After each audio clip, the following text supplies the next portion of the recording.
seveda, da obnovimo znanje, smo na dogodku z naslovom Do konca in naprej, strokovnem srečanju ob začetku Mladinskega literarnega festivala Bralnice pod Slamnikom. Festival pa nosi podnaslov Čar pustolovskih in zgodovinskih mladinskih knjig. In v sklopu predavanj zdaj sledi še okrogla miza, s katero bomo današnje srečanje tudi zaključili. Naslov okrogle mize je Med napetim in poučnim, torej dva protipola, ki sta hkrati tudi pandan protipolom pustolovskih in zgodovinskih mladinskih knjig. Torej združili bomo ta dva vidika v tejle okrogli mizi, za katero že sedijo trije gostje. In sicer doktorica Tina Bilban, raziskovalka, literarna kritičarka, avtorica in prevajalka, danes pa med nami predvsem kot urednica. Igor Karlovšek, pisatelj, scenarist in odvetnik, avtor zbirke Ognjeno pleme. Ter Sebastian Pregl, večkrat nominirani in nagrajeni pisatelj in zgodovinar, avtor zbirke Zgodbe s konca kamene dobe, ki je postavljena in razstavljena tukaj. Lepo pozdravljeni vsi trije tudi za okroglo mizo. Lahko jim zaploskamo, seveda. To je bila uradna, recimo suhoparna predstavitev gostov. Bi pa zato, da se malo sprostimo, da vas spoznamo še malo drugače, bi vas malo izzval za začetek okrogle mize, na kateri bomo govorili o pustolovskih in zgodovinskih zgodbah, pa vas bom vprašal, če lahko vsak na kratko, ker smo in ste tudi vsi pripovedovalci zgodb, poveste nek dogodek, neko anekdoto iz svoje mladosti, ki ste jo takrat razumeli kot pustolovščino in morda na njo gledate še danes, da je bila to pa res pustolovščina. Morda bi začela Tina, zato ker sem njej to že namignil, pa je že imela čas razmisliti.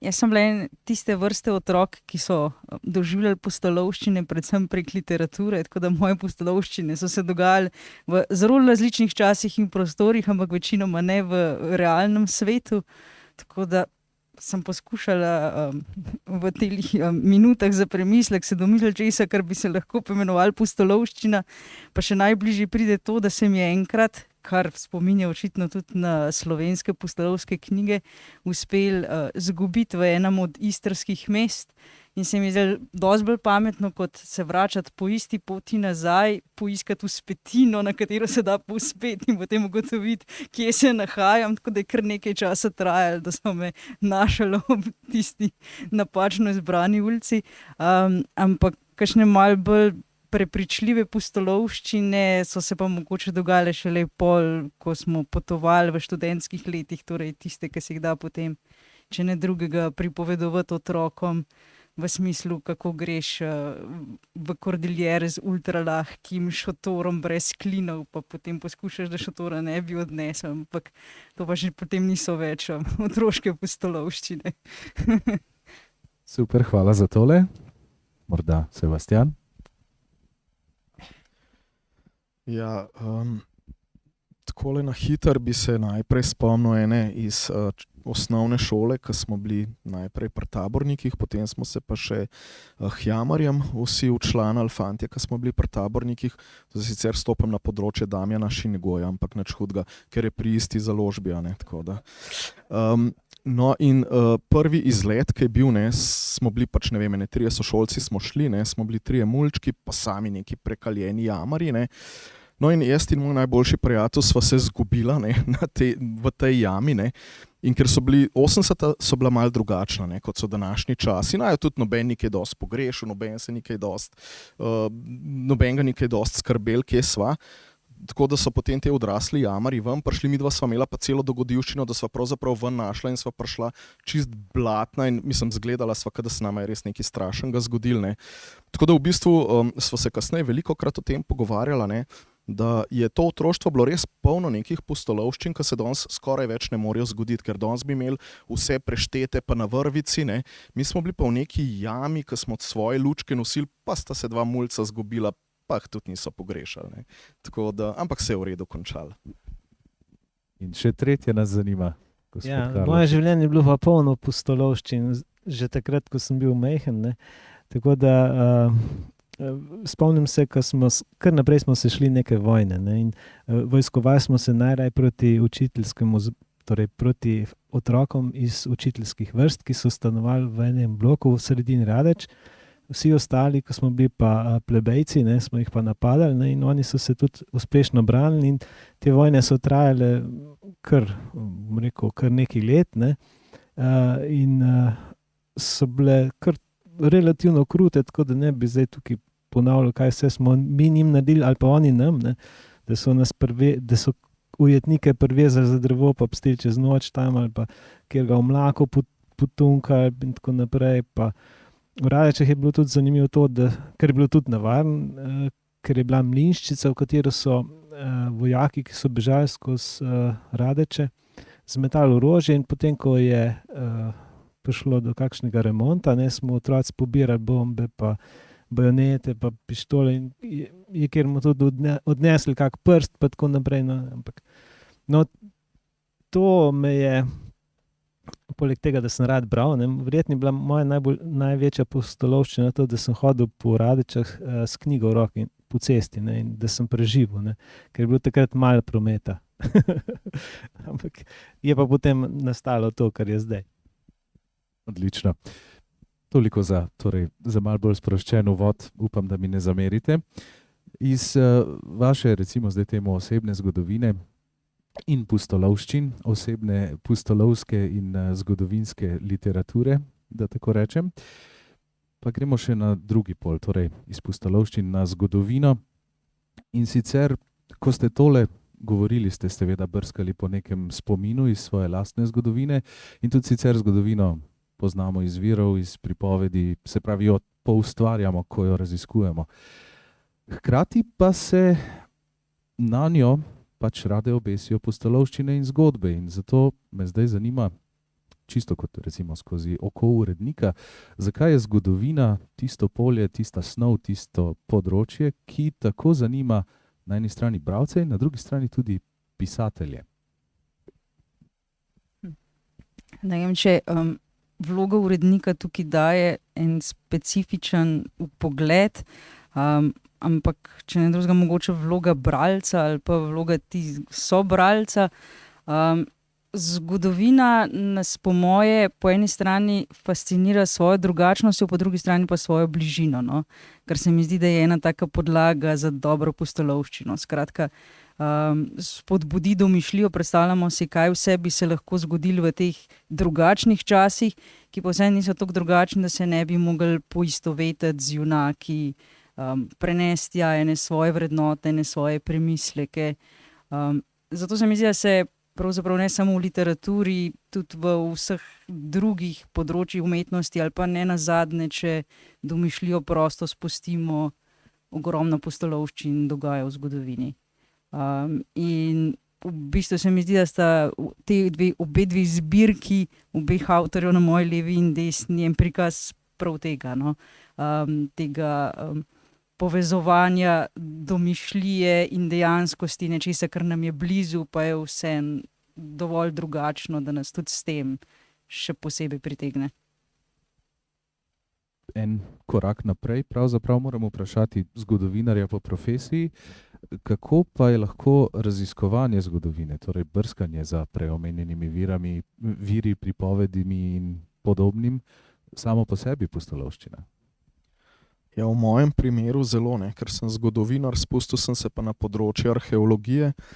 Sem začel zelo samozavestno pisati prvi del, ne, tako vse mi je bilo blazno jasno, dokler nisem seveda prve knjige, ki je arheolog napisal v tem obdobju, vzel v roke in ugotovil, da mi ni tako zelo veliko jasno. In potem sem pravzaprav vse skupaj malo ustavil to svoje ustvarjanje, šel v knjižnico in ponižno vzel en kup teh knjig, ki opisujejo življenje na Ljubljanskem barju pred recimo 5200 leti in potem v tem obdobju proti nam, ne, do konca, ko je bilo naseljeno, ker sem probal nekako izluščati iz tega za začetek. same dogodivščine in to ni problema. Ne? Ampak hotel sem pa izluščiti dejansko, kaj vemo o njihovem življenju, ne? Kakšen je njihov vsakdan izgled, katere materiale so uporabljali. Ne? Vemo, kaj vse so znali narediti, ne? Ampak v resnici pa ne vemo čisto točno, kako so to naredili. Ne? Tako da pravzaprav sem skozi knjige in revije in revijalne članke in te stvari se kar orenk mogel poglobiti in je bila taka prijetna dogodivščina. Pravzaprav zdaj, ko sem zaključil serijo, mi je kar malo žal. No. Lahko še ni konec, ampak o tem še bomo. Me pa zanima, gospod Karlovšek, tudi vi ste navdušen nad zgodovino, zgodovinskimi vsebinami. Kako se branje zgodovine oziroma celo zgodovinsko raziskovanje spremeni, ko pa ima nekdo v mislih že zgodbo, že neke like, ki nekaj ustvarjajo skozi to prizmo zgodovine? Ja, tako ne. Mene je zelo fascinirala zgodovina nasploh, me grozno zanima. Ampak ni predmet današnjega tega srečanja.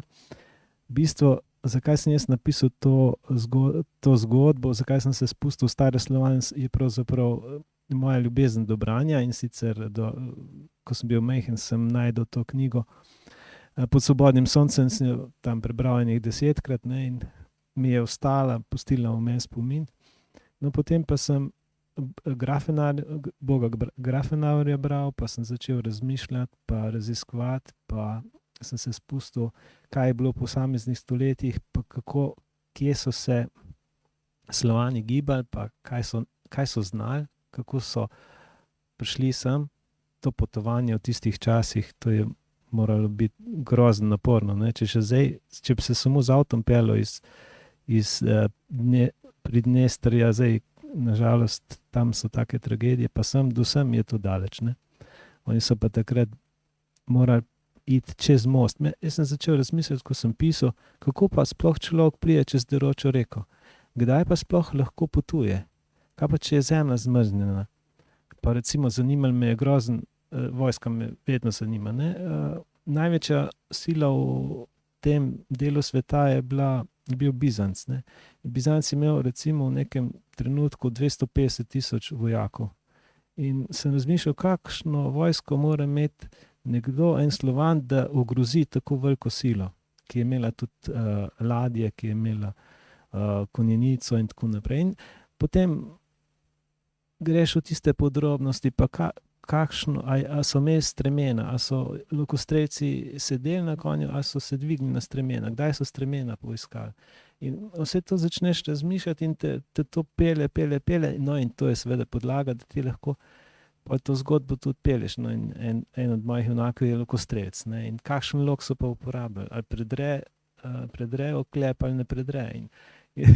In en odgovor, da drug odgovor, in je zgodba, seveda zgodba, ki je pa v meni, v moji domišljiji, imam vedno dobro in zlo, imam rad to, posebej pri otroških, se pravi mladinskih zgodbah, da poudarim to moralno plat, da poudarim boj, da naj bi dobro zmagalo, ne?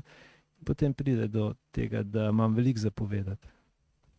Torej, če prav razumem, je bilo tu najprej zanimanje za stare Slovane, za vse podrobnosti, ne vem, geografijo in tako naprej, in šele potem je zgodba šla. Ja, to je bilo pravzaprav sta dva področja, ki sta se slučajno poklopila, ne. Ker jaz tudi z začetka nisem bil ravno mladinski pisatelj, sem pisatelj od 17 leta svoje starosti, ne? In do zdaj, ko sem star 63 let, mladinski pisatelj sem mogoče zadnjih 20 let. Ne? Torej, najprej so me zanimale večje oziroma zgodbe za odrasle, ampak zdaj, bolj ko sem star, raj pišem mladinske. Ne?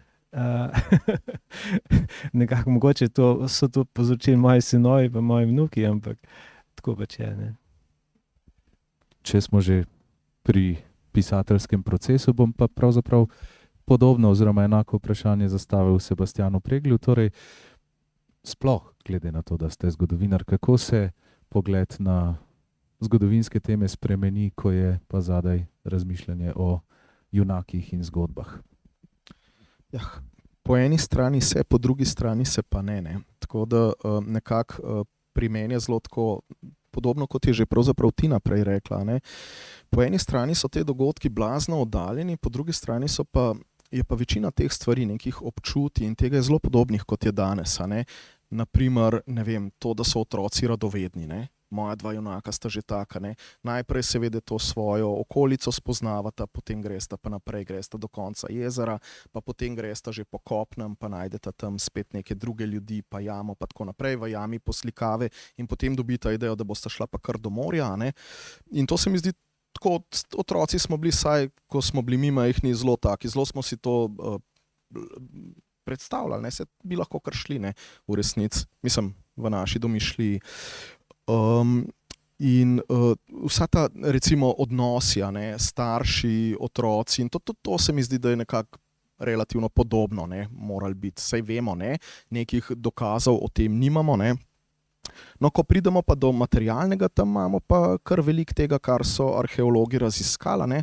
Tako da, naprimer, ne vem, čisto konkretno, mi je zelo pomagal, ko sem poslal moja junaka v hribe, ne, ko so našli Ecija, so pač z najnovejšimi metodami, ne, ugotovili vse, pravzaprav, no, pa zato niti niso bile toliko najnovejše metode za vse to potrebne, ampak iz česa je imel oblačila, iz česa obutev, kako se je zaščitil pred mrazom, ne. Ne nazadnje so tudi ugotovili, kaj je jedel, prednje umrl, no, to je mogoče nekaj, kar pred 100 leti ne bi ugotovili, ampak imamo kar tak natančen pogled, ne, in potem se mi zdi, da v tem procesu vse, kar je pomembno, je to, da nekako znam oboje združiti, ker ne bi hotel z nekimi temi dejstvi obtežiti zgodbe, ne, ampak bi rajš nekako se trudim dati neko dimenzijo, nekaj, da na privlačen način, mogoče malo bolj teme, ki bi bile v šoli malo bolj dolgočasne, ratejo malo bolj privlačne, malo bolj zanimive, je kar rekel, wow, to je pa fajn, ne. Tudi recimo dodatki, ki jih imam na koncu vsake knjigce, razlagajo določene pojme in te stvari, ampak spet skozi to zgodbo je vse tako lahkotno na nek način in to se mi zdi tisto, kar si lahko mi privoščimo, no, pisatelji, zgodovinar si tega ne bi mogel privoščiti, ne. Se pravi to združevanje teh dveh svetov, ne. Še pod vprašanje ob tem, potem bom enako vprašanje zastavil vam. Glede na to, da sta izbrala dve različni obdobji, pa ne vem, a je bila prednost ali slabost izbranega obdobja to, da o njem vemo precej manj kot recimo pri izbranem obdobju gospoda Karlovška. Ja, ne vem, ne, kaj je to prednost ali slabost. Meni je bila prednost predvsem zato, ker je pravzaprav o tem obdobju relativno malo knjig napisanih, ne, poznamo Bobre, potem seveda, ko sem začel to pisati, sem rekel, zdaj pa poisku pač vso podobno literaturo, zato da ne bi preveč podoben bilo v kakšnem momentu, a ne. Pa res teh knjig malo in se mi zdi škoda, zato ker arheologija veliko ve o tem, ne. Jaz mislim, da je bolj občutek to, da ne vemo, ne, tudi v šoli recimo, ne vem, sin je zdaj v 7. razredu, pa se spomnim, ko so to obdobje, ne vem, 2 leti ali koliko nazaj obdelovali, je to tako zelo mimogrede. Ampak po drugi strani so pa velike stvari se takrat zgodile, ne nazadnje najstarejše ohranjeno leseno kolo je iz Slovenije, a ne. Mislim, jaz bi pričakoval, da bomo imeli vsaj nek strašen muzej, ne, kjer bojo vsi ljudje, ki grejo čez Slovenijo nekam na morje polet, da bojo tam videli table, da tukaj imamo pa najstarejše kolo na svetu, ne. Najstarejše glasbilo, ne, ohranjeno je bilo, so našli v Sloveniji in tako naprej in tako naprej. Tako da arheologi zelo veliko o tem vejo, ne. Ampak v bistvu pa nekako to, se mi zdi, v zavest ljudi je pa to zelo tako počasi prišlo, čeprav tako kot je prej rekel gospod, ki je pred nami bil na odru, ne. Jaz tudi, ko hodim po šolah, v resnici zelo pogosto dobim občutek, da mladi bralci veliko vejo, pa ne samo mladi bralci, te vsi otroci, ki so tam, eni bolj berejo, eni manj, ampak jaz jih pol malo hecam, ne, pa rečem, ja, tam imam divje dede, ne, se veste, ampak v bistvu so bile pa ene divje babe tam, ne, najdišče pa to, pa se v vsakem razredu najde en, ki reče, ja, saj smo bili zadnjič tam, pa smo to videli, pa kaj pove, ne. Tako da v bistvu in radovedni so še vedno te otroci in v bistvu obiskujejo stvari, vejo, poznajo. Tako da jaz sem vedno znova tako zelo pozitivno presenečen in kar vesel, da je tako, no. Hvala. Bom zavil tole vprašanje še potem malo kasneje. Ali pa prav, če ste že dobili mikrofon, komod. Vprašam pač o, se pravi, zgodovinskih dejstvih. Torej o tem, kar poznamo, kar znamo, kar se kar se da preveriti, kar študirajo ljudje. Kako pomembno vam je bilo, da ste natančno sledili temu? Torej, da je pač nek narativni lok umeščen v kontekst točno znanih zgodovinskih dogodkov, nekega sosledja, da so imena tista, ki držijo in tako naprej. Jaz sem v teh knjigah je obdobje recimo leta 600 do 602. In ravno v tem obdobju se je zgodilo veliko, ker je pač prišlo do smrti nekega cesarja v Bizancu, vzrok je bil tudi ta vojna s Slovani. Jaz sem vse tiste osebe zgodovinske, ki so bile na voljo v tem času uporabil v teh knjigah. Imam pa srečo, seveda, da je založba omogočila, da je tudi zgodovinar to preveril. In vedno, ko sem kako knjigo napisal, sem potem dobil od Tine pa od Mihata pripombe, ki sem jih potem seveda pogledal pa upošteval. Se pravi, trudil sem se, da sem res zelo natančen, ampak dajmo si naliti čistega vina. Kaj se je zgodilo leta 600, je mogoče napisanih v zgodovinskih knjigah nekaj stavkov. Ne?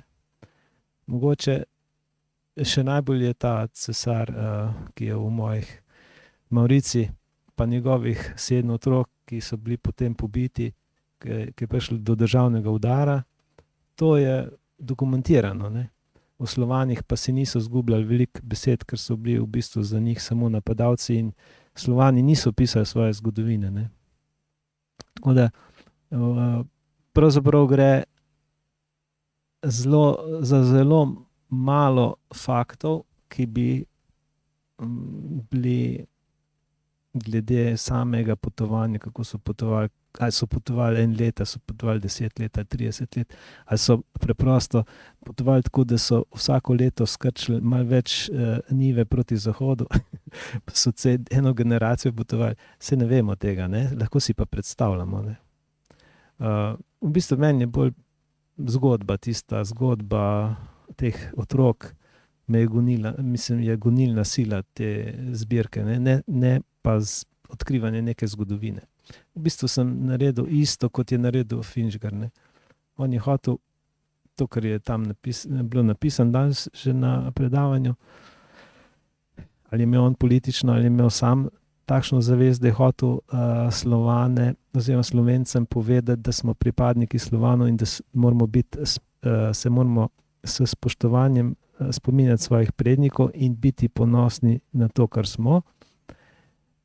To je bila njegova ideja, ki je v bistvu tudi v tej isti zgodbi. Ne. Jaz bi tudi rad videl, da otroci, ko to preberejo, rečejo, ok, mi smo se pa borili proti največji sili tistega časa, pa nismo bili poraženi, pa uspeli smo prijeti na križišče svetov, kjer je os vzhod-zahod, kjer je izhod na morje, pa smo uspeli se obraniti pred Germani, ki so na vsak način hoteli priti dol. Veste, da smo obstali na tej, to je čudež, da smo sploh obstali tukaj, ne? In da smo tukaj in da govorimo slovensko. Ne? In to probam tudi pokazati v tej seriji, pa tudi tisti, ki sledi.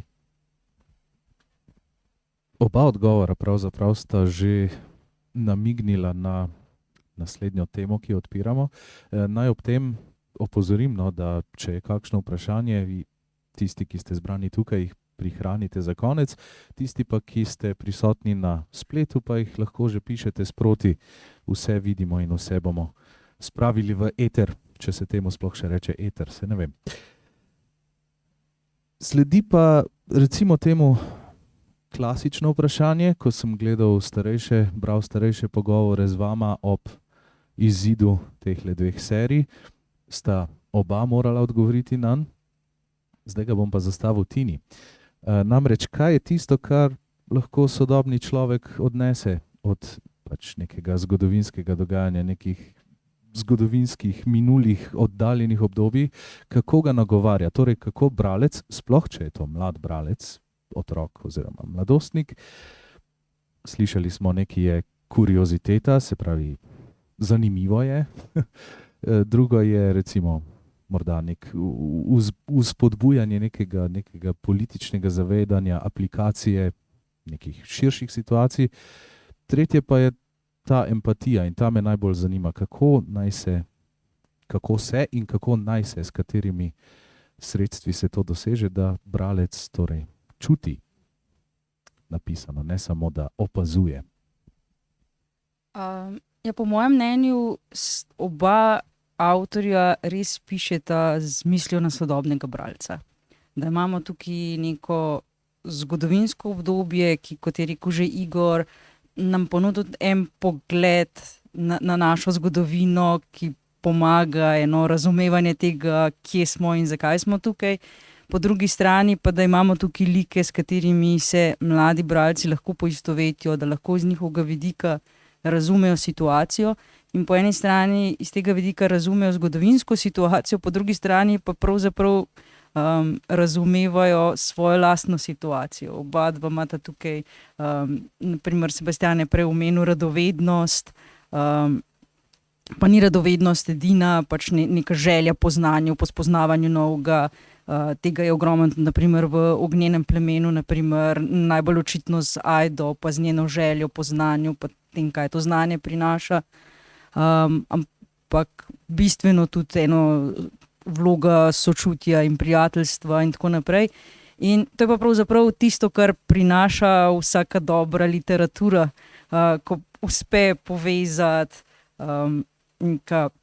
nek užitek v branju z informacijami in hkrati s tem, da vpelje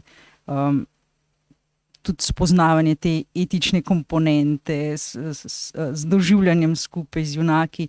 In to je čez vse te zgodbe sigurno prisotno. In mogoče najbolj bralca zagra pravno zaradi tega, ker ga potegne v branje, ker to ni nekaj, o čemer bi razmišljal na prvo žogo, ampak je tukaj to prisotno medtem, ko bere, ko ga v bistvu zgodba vleče naprej.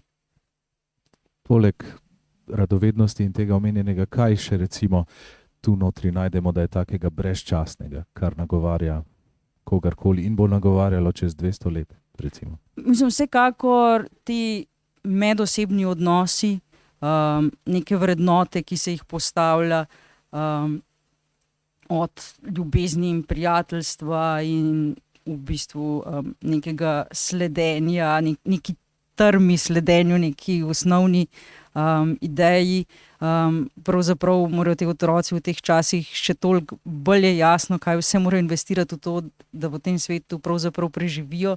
Hkrati so pa to neke vrednote, ki so večne, pa čeprav mogoče ne v smislu, da je danes v današnjem svetu težko preživeti, ampak da je še vedno treba pač investirati v to, da nekdo doseže tisto, kar si želi, da pride iz ene točke do druge točke. In pač seveda, kot rečeno, torej vsi ti odnosi med posamezniki, to, da mislim, od odnosa do živali, do odnosa v družini, se mi zdi, da spet tukaj s to drugačno situacijo so te stvari mogoče še bolj vidne, hkrati pa v bistvu zelo lahko prenosljive na nek sodoben svet. Če se vrnemo na pisateljski proces in ostanemo pri tej temi, kako konkretno recimo, čist morda kak primer, kakšen pisateljski trik, kako ustvariti to povezavo torej med sodobnim bralcem in zelo odmaknjenim obdobjem, v katerega je umeščen lik. A pomaga, da recimo pisatelj, ko študira zgodovinsko ozadje, že sam sebe prepoznava tudi v tistih ljudeh oziroma v tistih ljudeh iz tiste zgodovine? Ja, mogoče tudi to. Predvsem mogoče sebe kot otroka, ker to je fajn, ker spomin počasi malo zabledi, pa si malo že drugače pol to, te svoje stvari, mislim, neke svoja doživetja predstavljamo. In potem, ko, ne vem, sicer pri meni je bilo to mogoče malo težje, ker sta junaka vseeno otroka, ne? Vsi arheologi seveda pišejo o nekih odraslih ljudeh. V teh knjigah ne bomo našli, ne vem, poglavij, tako kot sicer v zgodovinskih knjigah, kamo najdli, ne vem, vloga, ne vem, otroka v nekem obdobju ali pa odnos, kakšen je bil, ne vem, jaz na to nisem naletel, ne? ampak kljub temu, no, se mi zdi, da sem jaz pravzaprav največ skozi neke te svoje osebne izkušnje, pa potem to preslikaval skozi največ tistega, no, kako so določene stvari delali. To sem si pa lahko predstavljal, ne, da ko so pa recimo kolo delali, pa voz delali, pa ne vem, keramiko, ko so oblikovali, ne. Vse to je pravzaprav podobno kot otroci danes, ne. In v vrtcu in v šoli neke te stvari delajo, tako da mislim, to povezovanje mi je recimo tukaj še najbolj pomagalo. No. Enako vprašanje pravzaprav za gospoda Karlovška. Kako bralci dihajo z vašimi Ajdo, Milo in trojčki? Kje je tisti stik? Moji junaki so lahko junaki tudi danes. Ne? Ta babica, ki jih pelje v prvi zgodbi skozi, bom rekel, tiste gozdove, pa jim pomaga, da preživijo. Pa otroci, ki ljubezen vračajo, ne, nimajo mame, ker je mama umrla. Ti odnosi so enaki zdaj. Jaz pravzaprav nisem kaj veliko se odmaknil od sedanjosti, ker so fantje so zdaj in takrat bili junaški, očetje so bili takrat in zdaj so vojaki in branijo svojo družino. Babice so bile takrat ljubeče, kot so zdaj ljubeče, in dekleta so materinska in poskušajo z dobrim, poskušajo z znanjem, zdravilstvom v tistih časih in se te lastnosti pravzaprav enake tudi zdaj. Tako da meni ni bilo treba kaj veliko razmišljati o tem. Ta zgodba je bila v meni, to je bila v bistvu zgodba družine, ki bi se lahko odvijala v letu 600 ali pa 1600 ali pa 1900 ali pa zdaj v Ukrajini ali pa zdaj tukaj pri nas. V bistvu smo vsi neka socialna bitja, ki rabimo medsebojni stik in ljubezen, da lahko preživimo, drugače smo v prazni. In jaz probam pridobiti bralca s tem, da vse te odnose začuti in jih preverja v svoji družini in preverja, kako bi bilo, če bi bil on junak, pa dekleta, kako bi bilo, če bi one bile zdravilke ali pa mamice in tako naprej. No, in tako da mi je ta zgodba, zgodovinska zgodba, je samo okvir za življenje samo, ki ga očitno sem uspel tako dobro opisati, da mi bralci verjamejo. Na tem mestu naj povem vsem, ki nas spremljate, verjetno vas večina pozna ti dve zbirki, Ognjeno pleme in Zgodbe s konca kamene dobe. Nenazadnje sta bili knjigi iz te zbirke obvezno branje na Cankarjevem tekmovanju pred 2 letoma oziroma 3.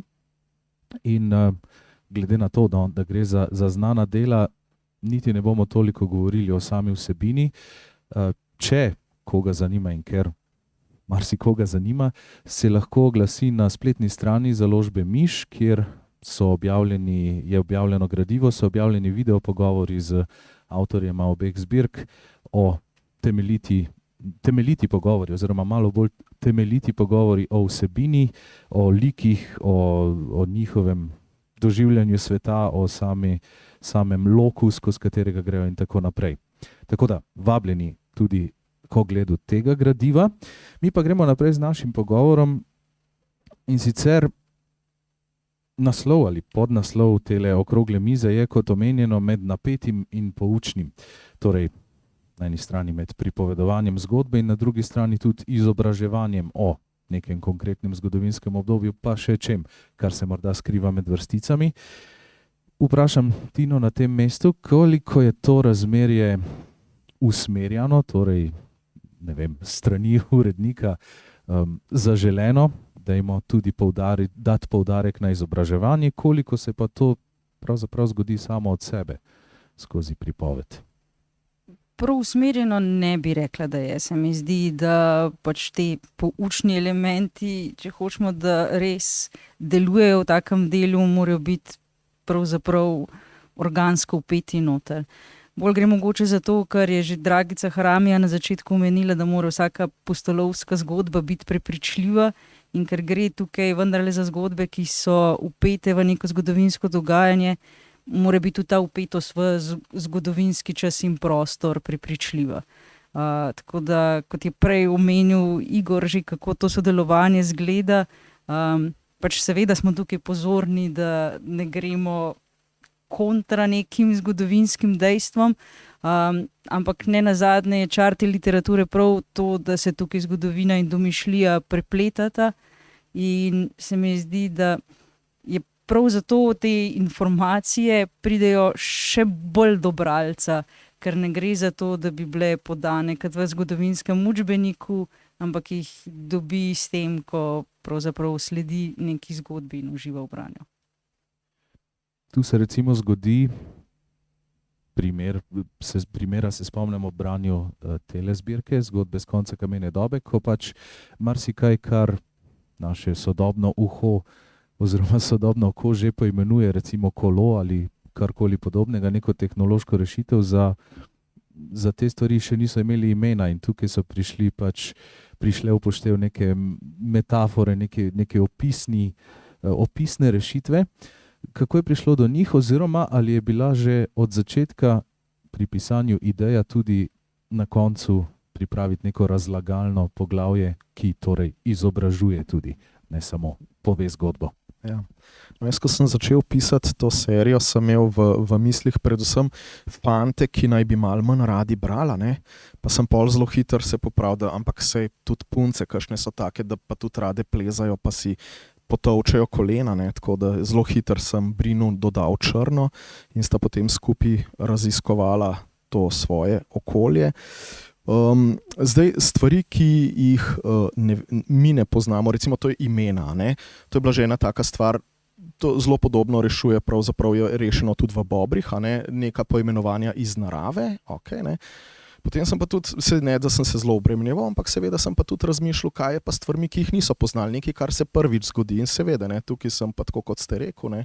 Uporabil zelo opisne stvari, ne? Ker verjetno drugače niti ni. Mislim, jaz si predstavljam, da je tako bilo in podobno kot je gospod Karlošek rekel, jaz se tudi s tem nisem blazno obremenjeval, ampak sem dejansko probal zgodbo pisati tako, da pač pritegne, da ne spusti bralca in so vse te poučne vsebine pravzaprav nek podton, nekaj, kar se tam odzad dogaja.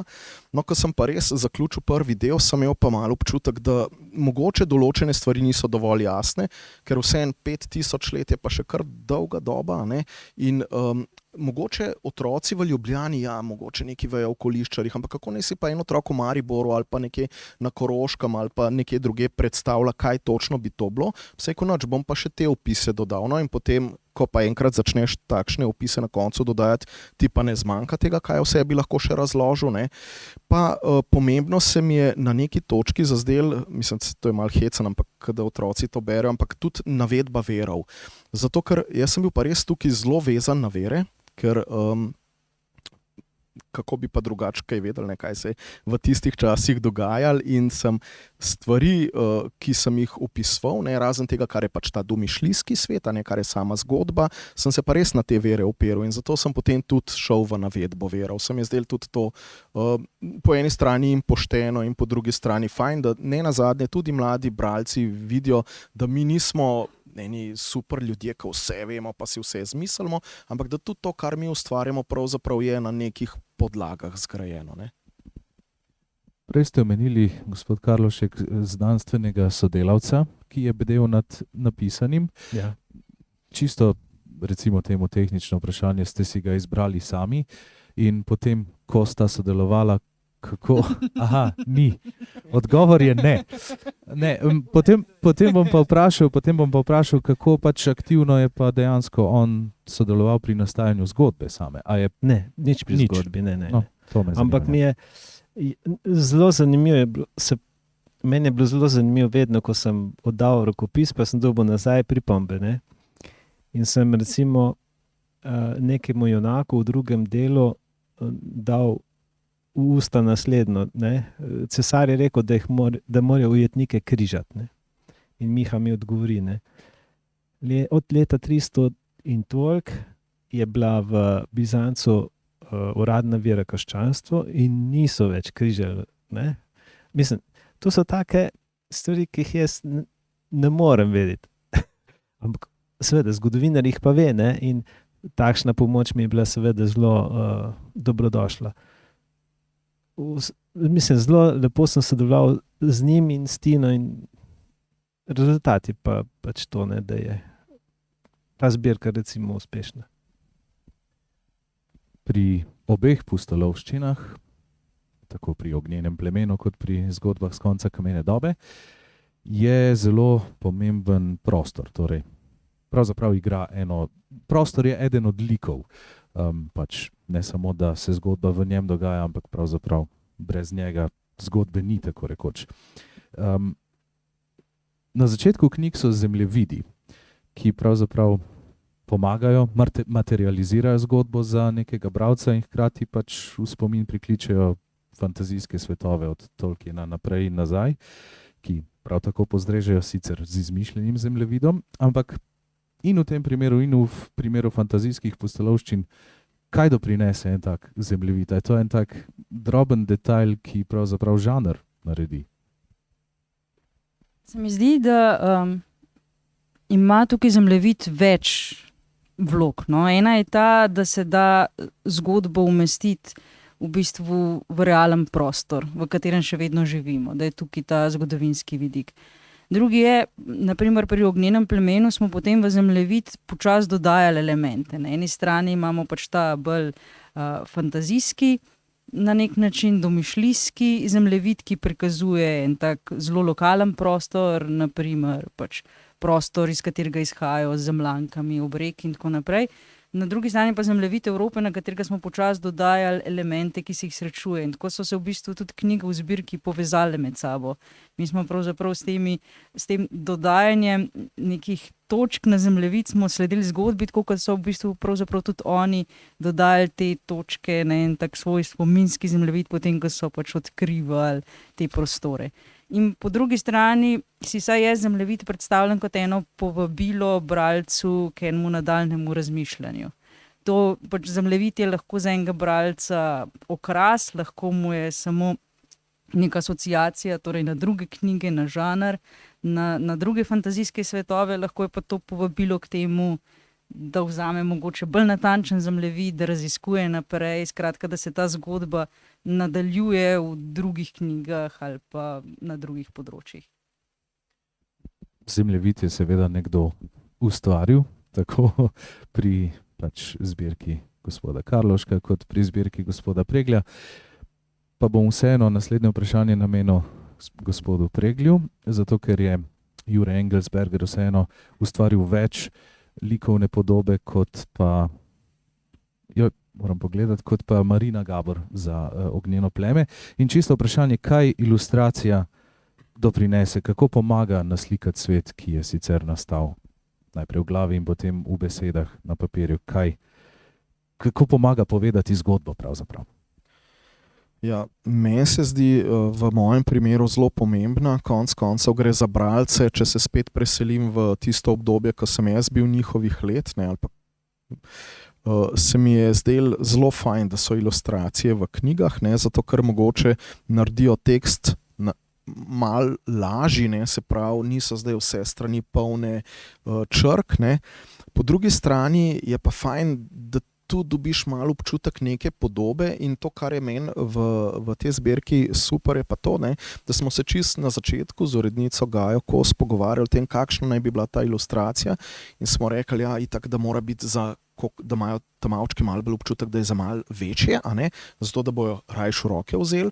Po drugi strani je pa fajn, ker smo že malo proti stripu zaplavali, pa predvsem te črno-bele ilustracije, ki niso zelo natančne, ne gre zelo v detajle, ene stvari ja, druge ne, dopuščajo še neki domišljiji, kar se mi zdi pa tudi zelo pomembno, da konec koncev bralcu nekako ne vsilimo neke podobe, zdaj kako točno je pa Brin zgledal ali pa črna ali pa kdorkoli drug, a ne golobradi, recimo razen, da nima brade, sploh ni pomembno, naj si ga otroci sami pričarajo in to se mi zdi tisto, da potem nekako malo povezujejo se prav in ilustracijo in besedilo, in da jim skozi to nekako pomagamo, da tudi njihova domišljija morda malo bolj dela, ne? Da se malo bolj uživijo, da si malo bolj predstavljajo stvari.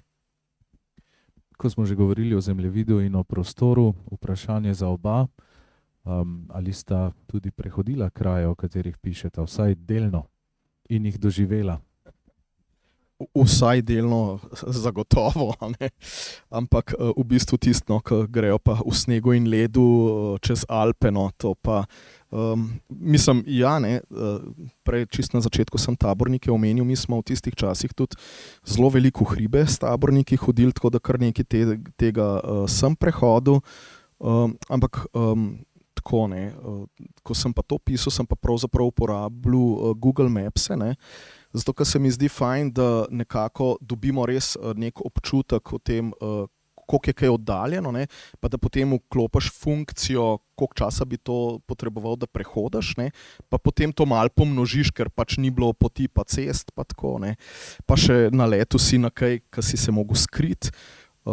Tako da ja, delno sem prehodil, delno nisem, tudi nekaj družinskih izletov je bilo zagotovo na to temo, ker me je zanimalo, kaj se zgodi, ko prideš v severnem Jadranu, čist do severa, kaj pravzaprav vidiš od tam, ko se dol obrneš, pa tako nekaj pač moja junaka prideta dost na sever. Ja, te stvari, ki so me zanimale, sigurno sem šel ponovno pogledat, ne, potem sem jim tudi težil, kjerkoli smo bili v kakšnem mestu, da je treba iti pa kakšen muzej obiskati, ne, pa pogledati, kaj pa je tam, ne, na to temo. Tako da recimo na Dunaju je bilo fajn, ker so imeli, ne vem, imajo zelo dobro te prve metalurge pa rudarje prikazane.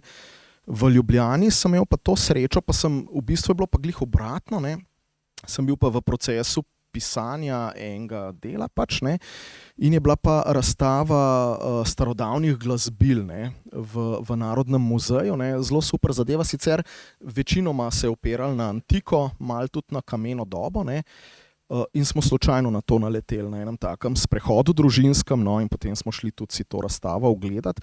In je tako ti s nami naredila, da se seveda tisti del knjige konča z eno tako zabavo, kjer pač tudi vse te glasbila nekako noto peljem, ne, ker si tudi to predstavljamo, da v tistih časih, ne, je bil ritem zelo pomemben, ne, ljudje so verjetno kar dost plesali in tako naprej in so se na ta način veselili, tako da zdaj sem že pozabil, kaj je bilo vprašanje, ampak ja, ne. Ja, prehodu, ne, poti, tako, ja, poti. pot, ne. Recimo, da tudi stopnice v muzeju nekaj štejejo, ne. Ja, jaz nisem bil še v Ukrajini, sem pa prehodil kar precejšen del te njihove poti.